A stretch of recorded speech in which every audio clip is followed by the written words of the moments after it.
Bleak came out after about 5 minutes in there, soreness.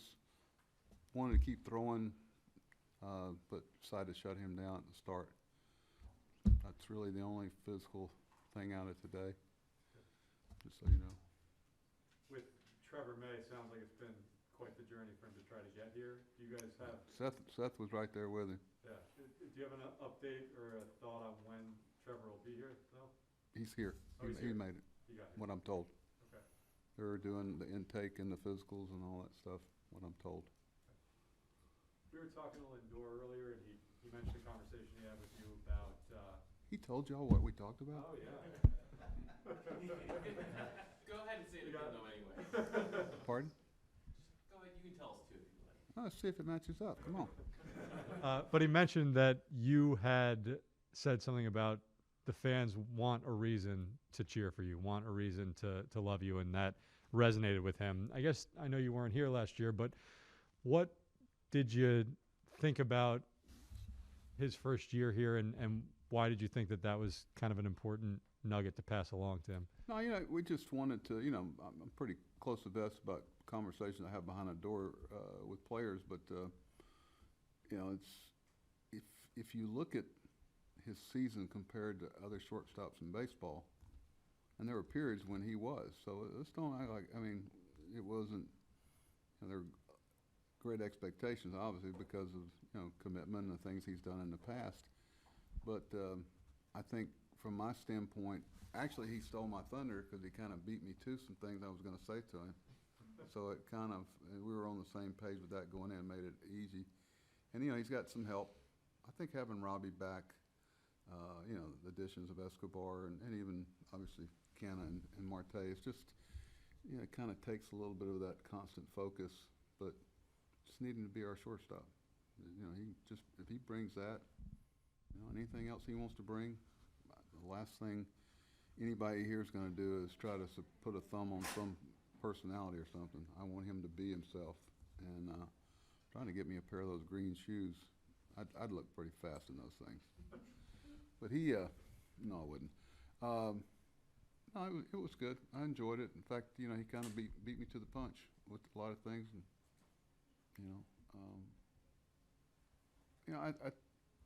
I've told multiple players here, and just not them. The people, especially the Mets fans, are waiting to embrace you, and it's our responsibility to give them something. They will, and especially if you're the last team standing, you're a part of that. But no, he's. A lot of times, some of the best development of players is in the off season when you get away from it. You're so close to it every day that, especially when you work the constant barrage of the critiquing of every little thing that they do. And all of a sudden they kind of step back and go, maybe could have handled that a little differently, but a lot of times the perception and the reality are two different things. So I'm really excited that he's our shortstop. Who wants to go next? Pass it back, Marley. Buck, what's the hardest thing when you come into an organization to get these players that you may not know, a lot of them, to get them to trust you and to buy into you? You can't force that.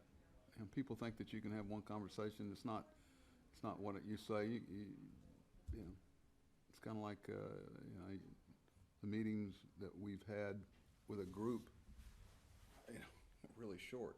If they were expecting, certainly not going to drop the A speech on to start off with, but no, there's been enough lip service, and not necessarily by somebody else. Just they don't want to hear it. I wouldn't. Just let's show me. And we know what the job description is. But you can't force that, by saying one sentence or whatever. Yeah, the season is so revealing in baseball, playing so many games. Sincerity gets out there in a hurry, and so does phoniness. So you can't hide it. Too many games are around each other too much. So instead of talking about what everybody's going to do, it should be, what is Missouri, the show me state? Yeah, something like that. Buck, with a relatively limited amount of time to make certain evaluations this spring, Brandon Nimmo according to the metrics, was way better in center field last year, According to certainly what? than he'd been. I'm sorry. According to the metrics, All the numbers, right? That show that he has come a long way defensively in center field. Obviously, a few years younger than Marte. Are you open-minded about center field, left field, or is Marte the center fielder and Brandon will play left, and it's as simple as that? yeah, you know, that's something that you don't totally commit to until you talk to the players, which I have talked to Canna, and I've talked to Marte this morning before we went on the field about first of all what his perceptions are. First question I asked him when I saw him the first day is, in a perfect world, what position would you want to play? And then today was kind of about, this is kind of what we're thinking. What do you think? And hoping those things match up. But one of the things we have going for us is the versatility of these three guys. You know, all three of them can play center field and have. And there's a couple of ones they don't have much experience at, if any. But looking at where the least number of minuses and the most pluses figure in our favor. Billy's got a great system about, the game's played in 90-foot increments when it comes down to it, and then what allows us in the outfield to decrease that the most. But what appears like on paper doesn't always play out in the game. But you've got two guys that are real happy about where they are and one guy's not, But why would they be unhappy? They're unhappy maybe if that's the case and hadn't shown yet, because they don't feel like they can present themselves the best and help the team the most. So that's when you got to be sensitive to it.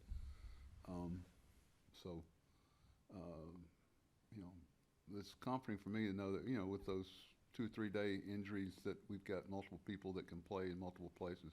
I feel comfortable putting any of those guys in any of the three. And the good thing about it is they're receptive to it. And whatever you need to learn about their various attributes, is this going to be enough? I mean, it has to be just because of the schedule, but do you feel comfortable in your mind that you can make that kind of evaluation in 3 weeks? If we were dealing with people that were coming from Syracuse, be a little different. I think there's enough track record there, and obviously enough people that I trust that have seen them play that we should be able to get there. It's not a perfect world. Like I've said, that the Braves and the Nationals, the people in our division they don't get 2 extra weeks. We're all working on the same thing. We have some different decisions to make that other teams don't have, but we'll get there. They've all three been receptive to what's best for the team, so that's a really good start.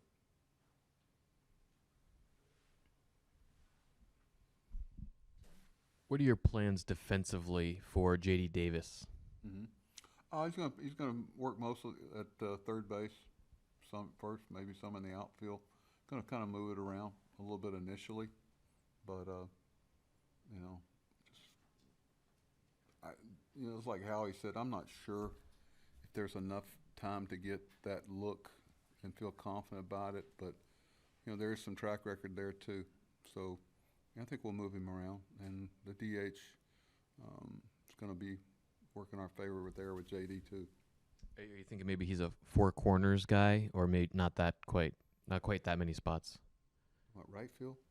Left field, right, third, first. I wouldn't say no, but I'd say more triangle. Gotcha. So center field then? We can pencil that in. Depends on how you move the pie. That's what I asked these guys, a lot of our analytic people that, do you move the pie? And they said, what do you mean? Do you always put him in the center of the pie? Because if your pie is here and he's playing here and he doesn't get to that ball, does he get penalized? But if you always move the pie to where he's in the center of it, I got a head scratch too. I was proud of myself.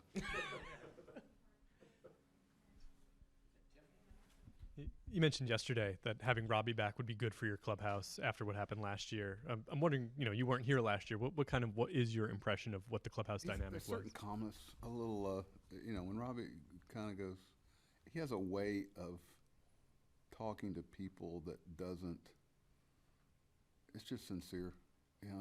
He's done, so many things in the game on the field that, he doesn't get too caught up in the weight of his words, like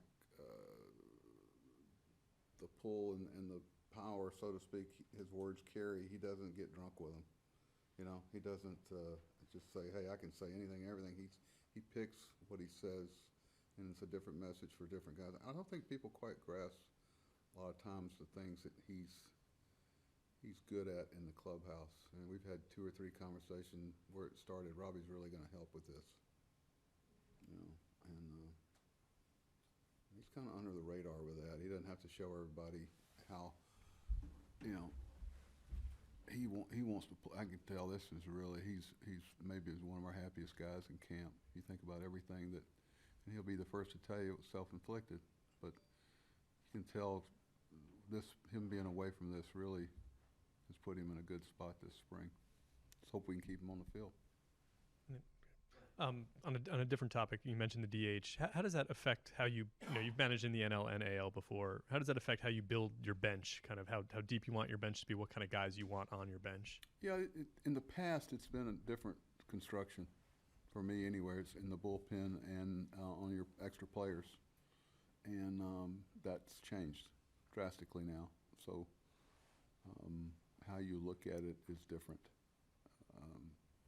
You might have people that can throw multiple short innings in the National League in the past, you know, multiple days, short innings, where in American League it's tough to carry those guys. Things like that. The way you look at your bench with the DH is completely different. But actually, if anybody has the potential to benefit from that rule change, you know, we would be up there in the conversation. Just with Pete returning to full activity today, are you impressed by his ability to bounce back like that? Yeah, a lot. I gotta tell you, y'all seen the video? Yeah. You know, I wish I knew him better before, or knew him at all, so that I could compare it. Y'all can do it better than I can. But I think he's always been a pretty engaging guy, and probably my bet is, but he's pretty happy to be out on the field. Very receptive. Joel, you need a mic? I'm okay without it if you'd like to hold it. I bet you can hear. For our friends at home listening. Break out in a song. Buck, you worked for a New York team for 6 years and also for Yes recently. I'm thinking about this with Lindor. Do you have history of somebody, a player, falling kind of behind the 8 ball with the fan base and actually winning them back? And have you offered, like, beyond that they want to embrace you, any significant way that a player can win a fan base back when the first impression is not great? Yes, I have, and I did. I used some examples from the past when we talked the other day. It's a good question. I can't. You know, as usual, it's a good question, but to give up that guy and how it happened and what I used. I had a couple of situations I reminded him of and how you go about it. You know, I don't see that as a, you know, he controls that. That's what I keep telling the player, you control it. You control that, you know? And it's like, if I had something, you know, I'm not big on putting all these sayings up around, you know, Mark Twain, you know, because they read them one time and then they're just wall space. But I would have one, if I put it up, it said, play better.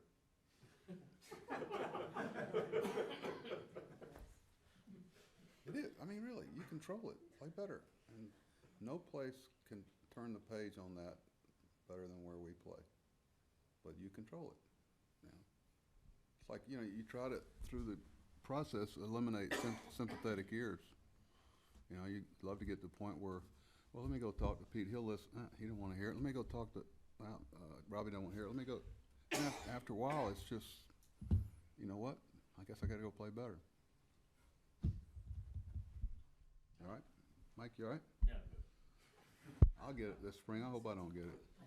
I'm gonna get I'm getting ready to get my 4th booster. Bring it on. They can stick it anywhere they want to stick it. On that note, how do you see second base shaking out between Cano and McNeil, and when Cano is playing there, where will McNeil be? He has that versatility playing the outfield too. From what I've told, he plays pretty well out there. But I want them both focusing at second. I think Robbie knows that he's not going to play second base every day for us as much as he wants to. He knows that, but he's not. We hope that he's not a pure DH either.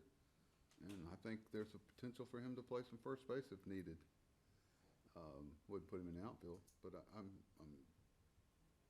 it's good to hear that Mac is capable of playing out there. In fact, there's some people think he plays pretty well out there. Do you plan on just kind of splitting those at second base between those two in some form or fashion? I'm not saying 50-50, but in some form. Well, that's split. I don't think it'll be split. I think Mac will get the majority there, but you know, I know where Robbie is physically, and you know, spent a lot of time talking to the people where his back's concerned, what have you, and shame on us if we get too far down that road. And he's been good. I was expecting him, as gung-ho as he is right now, you can tell he doesn't want to mess it up and get set back. So I tell you, I had forgotten how much arm strength he had from down there. I remember a couple of drills and I went, geez, Christmas. You know how hard it is to create that torque from down there? He reminded me, I was guessing for sure he didn't know who Manny Trio was. And he goes, yeah, Manny Trio, yeah, they tell me. I didn't know anybody. I think he throws better than Manny almost. I had forgotten how good. I don't know how we ever beat them a game. Looking back on it, we didn't meet them much.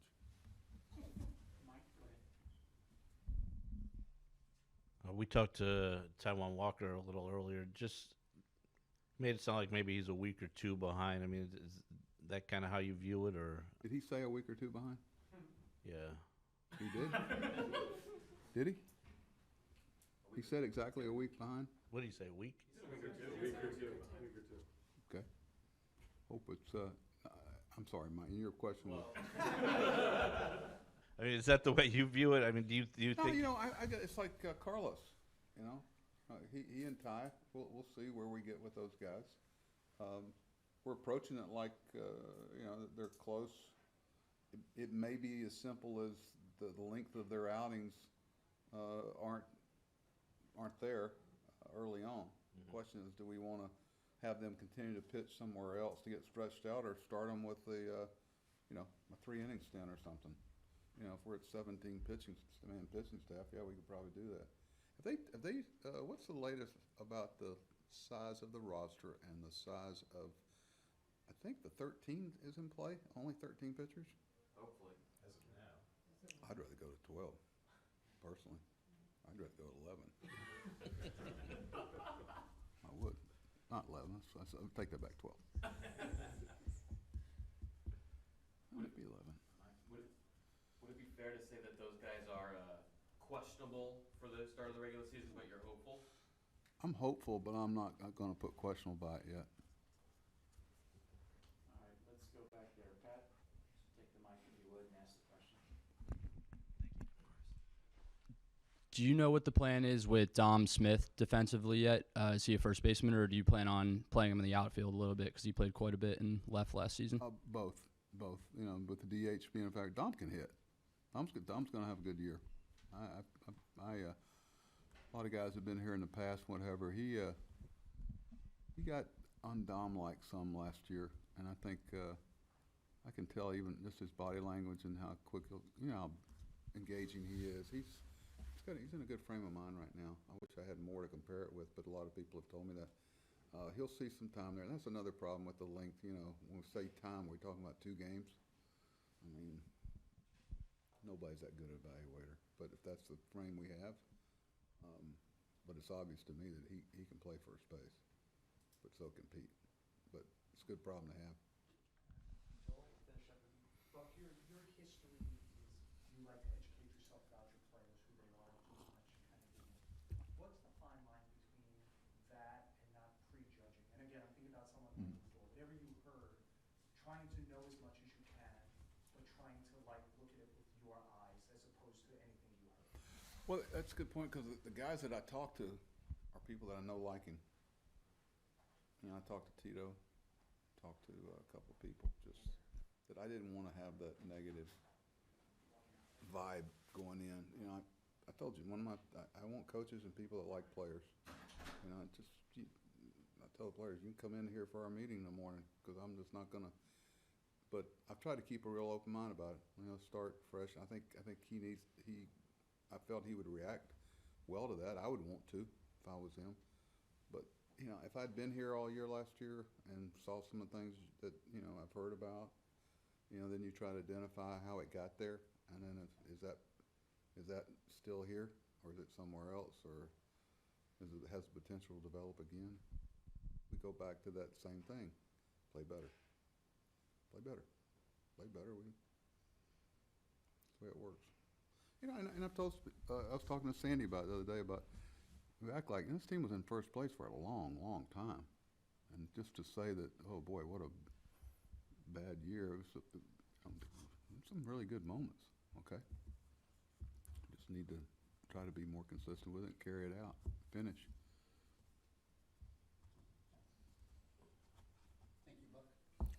What do I got now? With who?